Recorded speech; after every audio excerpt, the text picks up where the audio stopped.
29th, 2022, social commentator and mathematician Eric Weinstein revealed that he got a UFO briefing from Luis Elizondo. Here is a picture, and the tweet read, "Thought I'd get some help trying to figure out what the heck is actually going on. Thanks, Lou."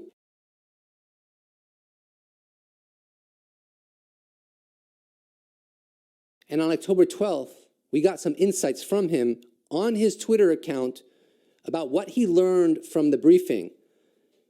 Let's dig into those tweets. Here's the tweet by Drew, which led Eric to start talking about UAP.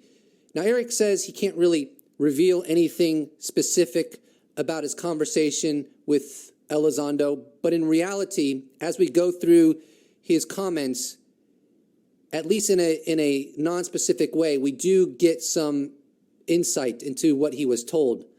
Now, Drew starts off with, "Dear Eric Weinstein, can you please share what you learned from hanging out with Luis Elizondo? Sincerely, Humanity." Eric says, "I decline. My private conversations are treated by me as private, and there are potentially serious security implications.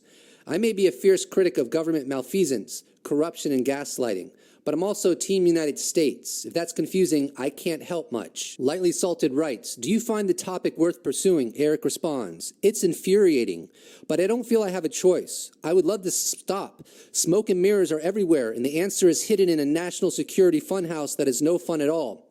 But we have zero choice here given what is claimed and what is at stake. Thanks." Regarding what's at stake, here's a tweet from Eric Weinstein from June 9th of 2022 that I think gets at the heart of what he perceives is at stake, considering how the UFO topic has been treated from our government, our military, and even our media over the past 1,700 days or so. He writes, "It is now time to inform us all. It is either an elaborate U.S. government PSYOP hoax or something of incomparable significance. It's not swamp gas anymore. It's not mylar balloons and a few people desperate to get on television.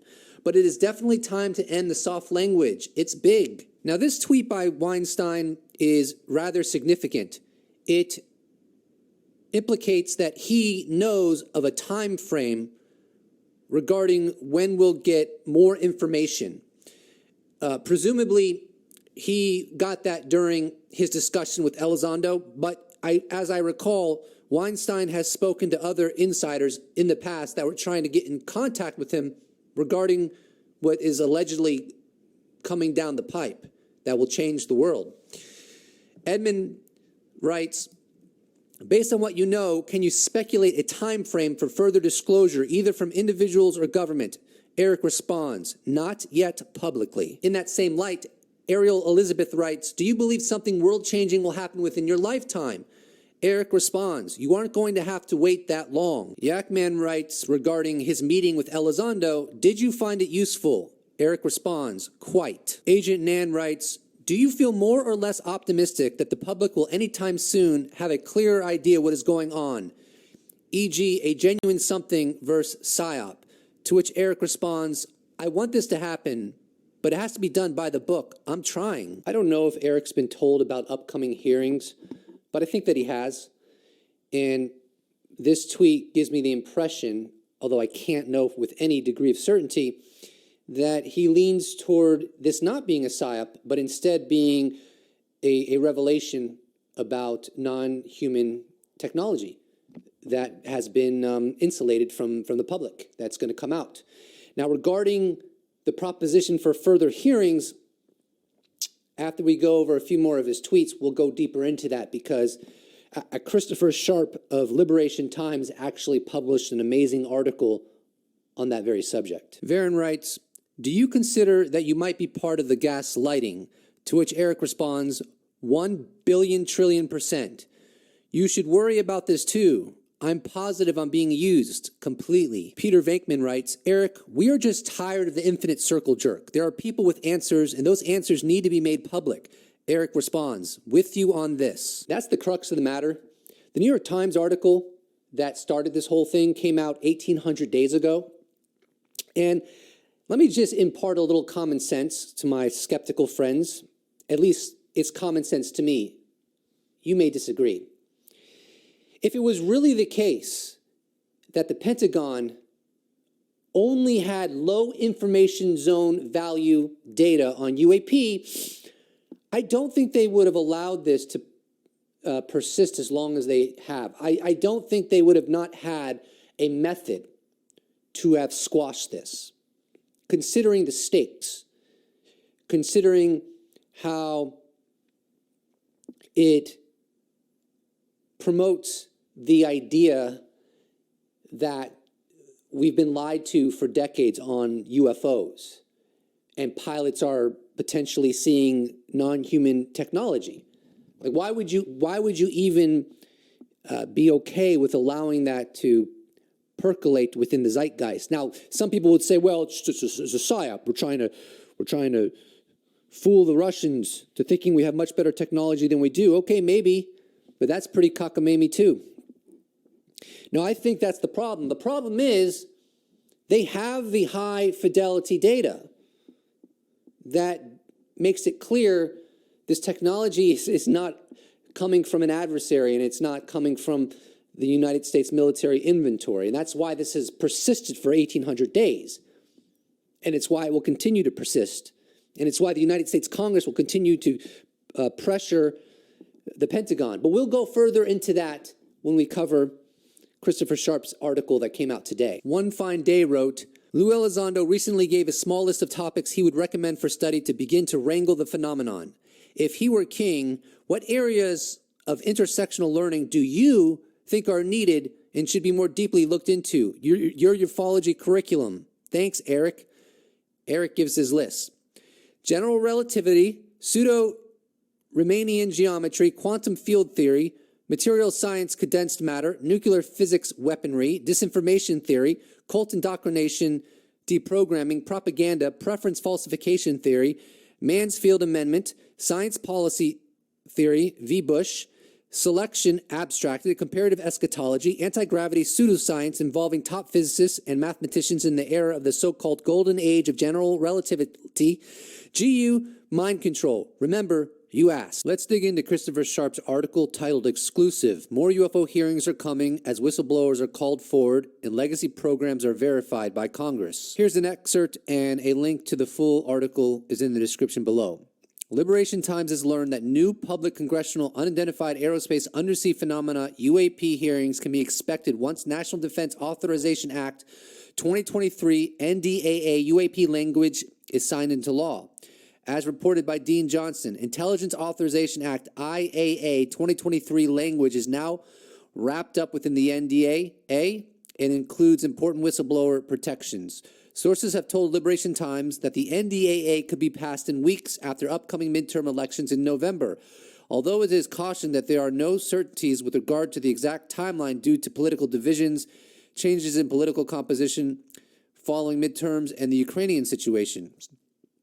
However, sources have stated that public hearings can be expected after the NDAA is signed into law and that whistleblowers have already been contacted to speak before Congress. Liberation Times understands that the best case scenario could see such hearings occur before Christmas. There has been some doubt whether any whistleblowers testifying could back up their claims.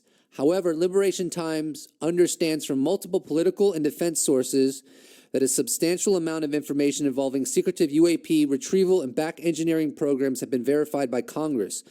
Speaking to Liberation Times, journalist and filmmaker Jeremy Corbell commented, regarding the mystery of UFOs, the silver bullet is coming the moment it is understood by the public that not only have we obtained spacecraft fabricated by non-human intelligence, but that we have also been attempting to reverse engineer that technology for decades. Pandora's box is finally open.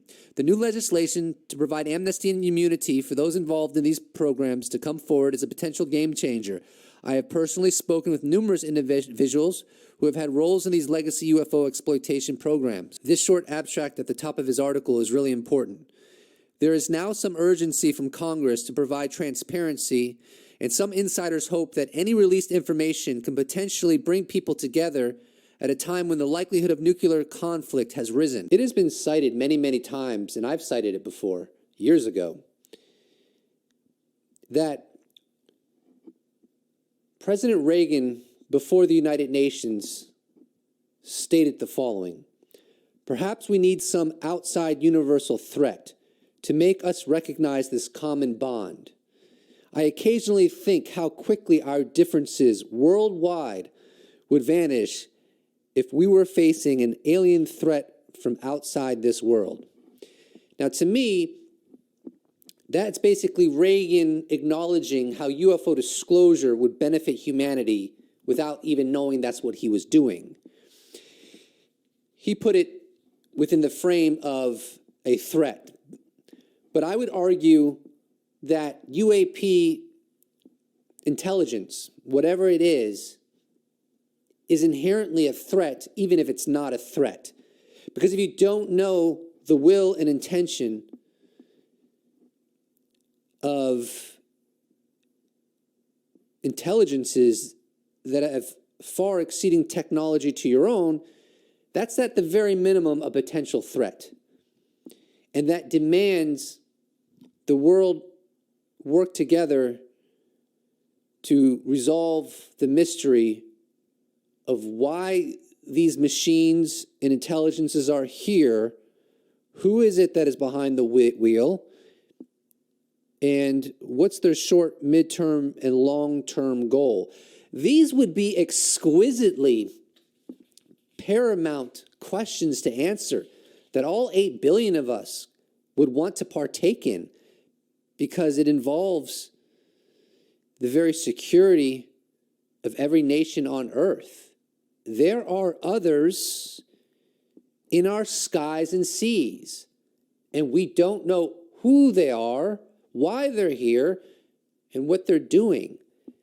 That would, on some fundamental level, unite all of humanity, because we would all have a vested interest to get to the bottom of that. And that remains true whether this presence is ultimately a threat or not. The point is, we would have to figure it out. No one in their right mind, no institution, no academic, no scientists would just be like, oh, whatever. It is what it is.